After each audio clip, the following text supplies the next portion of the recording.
कहानी की शुरुआत में हम रेलवे स्टेशन में बहुत सारे अजीब चूहे देखते हैं। इसी रेलवे स्टेशन पर एक गाड़ी निकलने के लिए बिल्कुल तैयार थी। हैरानी की बात यह थी कि आज स्टेशन पर बहुत ज्यादा भीड़ थी। लोग जल्दी ये शहर छोड़कर जाना चाहते थे। इधर हम सुख नाम के एक डॉक्टर को देखते हैं जो अपनी 2 बेटियों के साथ कहीं जा रहे थे। सुख बड़ी बेटी से नाराज हो रहा था क्योंकि वो उसकी कोई भी बात नहीं मानती थी। तभी ट्रैक पर कोई दूसरी ट्रेन आ जाती है। सभी ऑफिसर्स ट्रेन को इशारे से रोकने की कोशिश करते हैं क्योंकि ये ट्रेन बिना किसी इन्फॉर्मेशन के स्टेशन में घुस आई थी। इतने में सुख और उसकी बेटियां ट्रेन में बैठ जाते हैं। तभी कुछ ऑफिसर्स भागते हुए उस ट्रेन की तरफ जाते हैं क्योंकि ट्रेन के कैबिन्स में से खून निकल रहा था। जब ऑफिसर्स ट्रेन का एक डोर खोलते हैं उसमें कुछ डेड बॉडीज पड़ी हुई थीं। सुख भी विंडो से ये सब देख रहा था। जब ऑफिसर्स उस ट्रेन का दूसरा कैबिन खोलते हैं तब वहां से बहुत सारे चूहे और कुछ डेड बॉडीज बाहर गिर जाते हैं। सुख ये देखकर बहुत ज्यादा डर जाता है। स्टेशन पर लोग एक अजीब से वायरस के बारे में बातें कर रहे थे। बताया जा रहा था कि ये वायरस चूहों की वजह से बहुत जल्दी फैल रहा है, लेकिन सुख को ये सब ठीक नहीं लगता। इसीलिए वो लोगों की बातों पर ज्यादा ध्यान नहीं देता। इसीलिए वो अपनी बड़ी बेटी लिंक को ढूंढने लगता है जो उसको छोड़कर किसी और कैबिन में चली गई थी। जब सुख को लिंक मिलती है तो वो एक आर्मी ऑफिसर के साथ बैठी हुई थी। सुख लिंक को नाराज होते हुए कहता है, क्या मैंने तुम्हें इसीलिए मेडिकल कॉलेज भेजा था ताकि तुम अपने बॉयफ्रेंड के साथ एंजॉय कर सको? आर्मी ऑफिसर लिंक से सुख के बारे में पूछता है।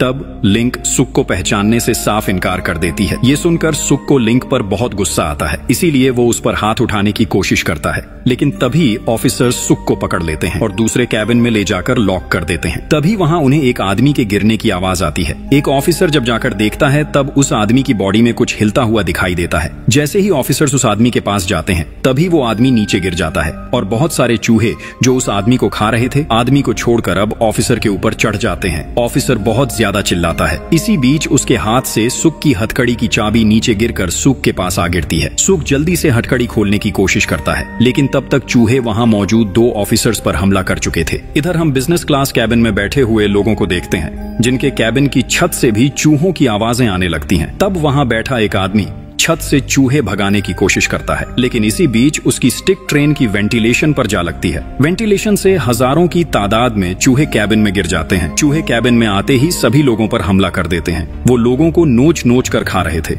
उस कैबिन में हर तरफ अफरा तफरी मच जाती है। लोग अपनी जान बचाने के लिए चिल्ला रहे थे, इधर उधर भाग रहे थे। इधर हम ट्रेन हेड को देखते हैं जो पहले से ही इस वायरस के बारे में जानता था। वो अपनी जान बचाने के लिए दूसरी ट्रेन से भागकर इस ट्रेन में आया था। जैसे ही उसे पता चलता है कि रैट वायरस अब इस ट्रेन में भी आ चुका है, वो सिक्योरिटी गार्ड की मदद से लास्ट कैबिन की तरफ भागने लगता है। इधर अब तक सुख भी हथकड़ी से आजाद हो चुका था, लेकिन मसला ये था कि उस कैबिन का डोर लॉक था और उसकी चाबी ऑफिसर के पास थी और ऑफिसर को चूहे नोच नोच कर खा रहे थे। सुख किसी तरह उस कैबिन का दरवाजा तोड़कर वहां से बाहर आता है। उसे अपनी बेटियों की फिक्र हो रही थी। तभी वो बिजनेस क्लास कैबिन में आता है जहां हजारों की तादाद में चूहों ने हल्ला मचाया हुआ था। सुख ये सब देखकर बहुत परेशान हो जाता है। वो किसी भी हाल में अपने कैबिन में वापस जाना चाहता था, इसीलिए वो बिना आवाज किए सीट्स के ऊपर से होते हुए बिजनेस क्लास कैबिन पार करके फौरन उसे बंद कर देता है। इसके बाद सुख अपने कैबिन में आ जाता है। यहाँ के लोगों को अभी तक वायरस के बारे में नहीं पता था। सुख चिल्ला चिल्ला कर सभी को बताने की कोशिश करता है कि ट्रेन में रैट वायरस फैल चुका है।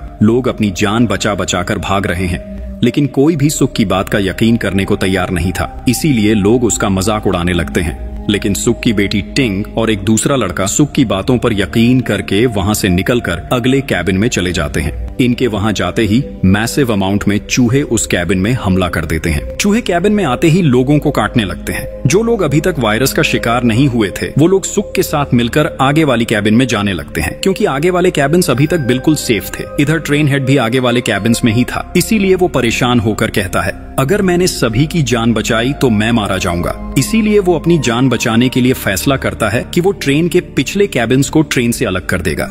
हेड के कहने पर ट्रेन के पिछले कैबिन्स ट्रेन से अलग कर दिए जाते हैं। पिछले कैबिन्स में मौजूद लोग अपनी जान बचाने के लिए ट्रेन की छत पर चढ़ जाते हैं। इधर अगले कैबिन वाले लोग देखते हैं कि जो लोग भी रैट वायरस से इन्फेक्ट हुए हैं उनकी बॉडी में अजीब से चेंजेस आ रहे हैं। ये वायरस एक इंसान से दूसरे इंसान में भी फैल रहा है। तभी सुख बताता है कि मैं एक डॉक्टर हूँ और मैं इस वायरस का एंटीडोट बना सकता हूँ। नेक्स्ट स्टेशन के पास एक हॉस्पिटल आने वाला है। अगर किसी तरह हम हॉस्पिटल तक पहुँच जाए वहाँ से हमें कुछ मेडिसिन मिल सकती है। लेकिन कैबिन में कुछ लोग सुख की बातों से अग्री नहीं करते। किसी को इस बात का नहीं पता वो स्टेशन रैट से सेफ है या नहीं। वो लोग चाहते हैं कि ट्रेन फिलहाल चलती रहे और शहर से दूर जाकर रुके ताकि वहां इन्फेक्शन का खतरा ना हो। लेकिन वहाँ एक आदमी ट्रेन हेड को गन पॉइंट कर लेता है और उसे फोर्स करता है, हमें हॉस्पिटल जाकर सभी के लिए मेडिसिन लानी चाहिए। इसके बाद सभी लोग मान जाते हैं। वायरस से इन्फेक्टेड लोगों को एक अलग कैबिन में बैठा दिया जाता है। जैसे ही ट्रेन उस स्टेशन पर रुकती है, कैबिन में से कुछ लोगों का एक ग्रुप बनाया जाता है। ये लोग सुक के साथ हॉस्पिटल जाने वाले थे। जैसे ही ये लोग ट्रेन से उतरते हैं, टिंग भी सुक के साथ जाने के लिए जिद करती है। सुक टिंग को ट्रेन में वापस जाने को कहता है, लेकिन टिंग अपने डैड से सॉरी करती है क्योंकि वो अपने डैड की बात नहीं मानती थी। वो कहती है, डैड मैं आपसे बहुत प्यार करती हूँ और मैं आपको ऐसे अकेले छोड़ नहीं सकती। इसीलिए अब सुक टिंग को साथ ले जाने के लिए तैयार हो जाता है। इधर सुक लिंक को देखता है, लेकिन वो उससे बिना बात किए ही वहां से चला जाता है। पीछे से लिंक अपने डैड के लिए रोने लगती है। खैर, ये लोग सिटी की तरफ निकल जाते हैं, जहां सारा शहर वीरान पड़ा था। हर तरफ लोगों की डेड बॉडीज ही पड़ी हुई थी, लेकिन वहां चूहे नहीं थे। आगे जाकर इन्हें पता चलता है कि चूहे शैडो में बैठे हुए हैं। इसका मतलब ये था कि चूहे सूरज की रोशनी में बाहर नहीं आते, लेकिन जिस रास्ते से ये लोग हॉस्पिटल जाने वाले थे, उस रास्ते में बहुत अंधेरा था। इसीलिए ये लोग धूप से होते हुए आगे बढ़ने लगते हैं। लेकिन तभी सूरज के सामने कुछ बादल आ जाते हैं, जिससे वहां थोड़ा सा अंधेरा होता है। चूहे शैडो में होते हुए उन पर हमला कर देते हैं। किसी तरह ये लोग हॉस्पिटल पहुंच जाते हैं, लेकिन इतने में उनके दो साथी चूहों का शिकार बन चुके थे। हॉस्पिटल में उन्हें एक आदमी मिलता है। वो आदमी अपनी फैमिली के साथ यहाँ छुपा हुआ था। इधर ट्रेन के बाहर से एक आदमी जोर जोर से नॉक कर रहा था। कैबिन में बैठे हुए सभी लोग बहुत ज्यादा डर जाते हैं, क्योंकि उन्हें लग रहा था कोई वायरस से इन्फेक्टेड इंसान उनकी ट्रेन तक पहुंच चुका है। जैसे ही एक आदमी कैबिन का दरवाजा खोलता है, एक नॉर्मल आदमी भागता हुआ ट्रेन के अंदर आ जाता है। आदमी बताता है कि इस शहर में कुछ अजीब तरह के चूहे फैल चुके हैं। सभी लोग उनसे इन्फेक्ट हो चुके हैं। चूहे इंसानों को पकड़ पकड़ कर खा रहे हैं। लेकिन किसी तरह मैं अपनी जान बचाकर वहां से भागने में कामयाब हो गया। ये सुनकर हेड कहता है, हो सकता है जो लोग मेडिसिन की तलाश में गए हैं, अब तक वो भी इन्फेक्ट हो चुके हों। इसीलिए हमें उनका वेट नहीं करना चाहिए। क्या पता वो वापस आते ही हम सब पर भी हमला कर दें। लेकिन कैबिन में एक आदमी हेड से कहता है, वो लोग अपनी जान की परवाह किए बिना हम सभी के लिए मेडिसिन लेने गए हैं, इसीलिए हम उनको छोड़कर यहाँ से नहीं जा सकते। इधर हॉस्पिटल में वो आदमी इन सभी को ले जाता है, जहाँ हॉस्पिटल की सभी मेडिसिन पड़ी हुई थी।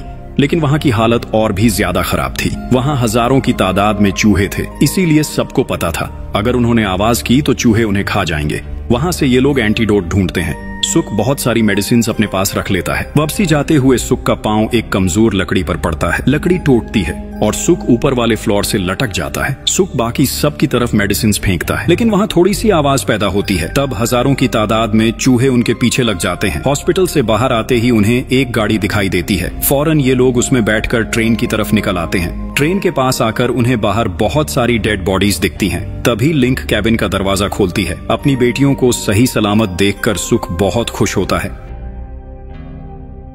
इतने में फिर से सूरज के सामने बादल आ जाते हैं। अंधेरा होते ही सभी चूहे उनकी ट्रेन पर हमला करने लगते हैं। ये लोग जल्दी से ट्रेन में बैठकर वहां से निकल जाते हैं, लेकिन इसी बीच एक आदमी ट्रेन से नीचे गिर जाता है। चूहे उस आदमी पर हमला कर देते हैं। वे उसे नोच कर खा जाते हैं। सुक ट्रेन में बैठे इन्फेक्टेड लोगों को इंजेक्शन लगाता है, लेकिन तभी उनकी ट्रेन दोबारा रुक जाती है। पता चलता है कि ट्रैक पर दूसरी ट्रेन तबाह पड़ी है। अब आगे जाने के लिए उन्हें वो ट्रेन ट्रैक से हटानी थी। अब पैसेंजर्स बाहर आकर तबाह ट्रेन हटाने की कोशिश करते हैं। चूहे भी तेजी से उनकी तरफ भर रहे थे।